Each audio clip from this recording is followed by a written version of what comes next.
Hello, this is Ron Paul with your weekly update for November 15th.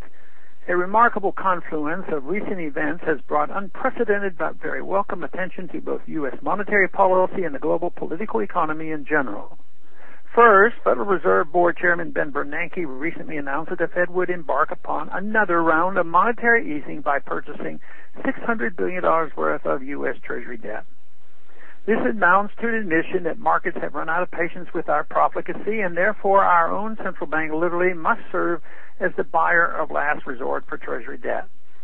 Second, World Bank President Robert Zoellick openly suggested that gold could play a helpful role in the global monetary system by serving as reference against more volatile fiat currencies.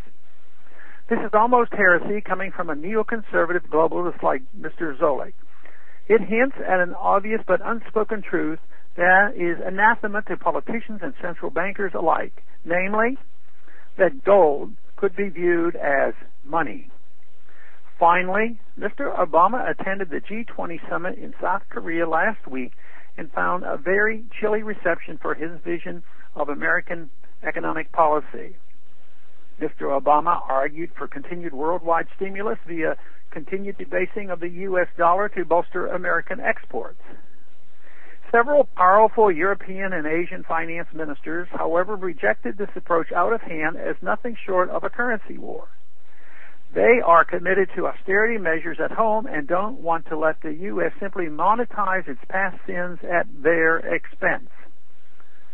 All these events culminated in a tremendous amount of political and media scrutiny aimed at the Fed. Ordinary Americans are demanding answers and accountability, and they are putting heat on their political representatives in Washington to end the cozy independence from congressional oversight the Fed has enjoyed for so long. In the 35 years I have been studying, speaking, and writing about monetary policy, I have never before seen Congress or the financial press pay much attention to the Fed. Monetary policy has always been considered boring on Capitol Hill, something left to remote policy wonks far away from the din of presidential or congressional politics. Congress always has been eager to leave Fed governors well alone with no oversight or accountability as long as they played along and papered over the growing budget deficits. But it's amazing what a global economic meltdown will do to the political and media landscape. In just 2 short years, the Fed has become the hot topic and a lightning rod for criticism.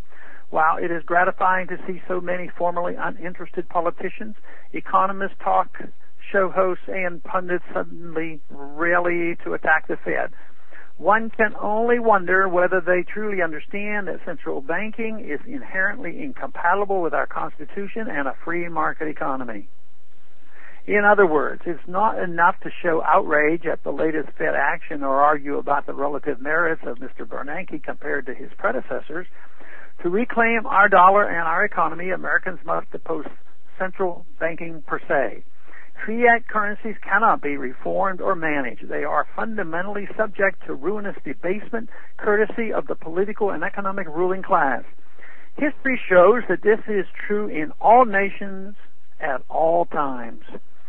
Thanks for calling this update. A new update is placed on this number every Monday morning. The written text can be found on my website, www.house.gov/Paul, under the heading Texas Straight Talk. Thanks for calling.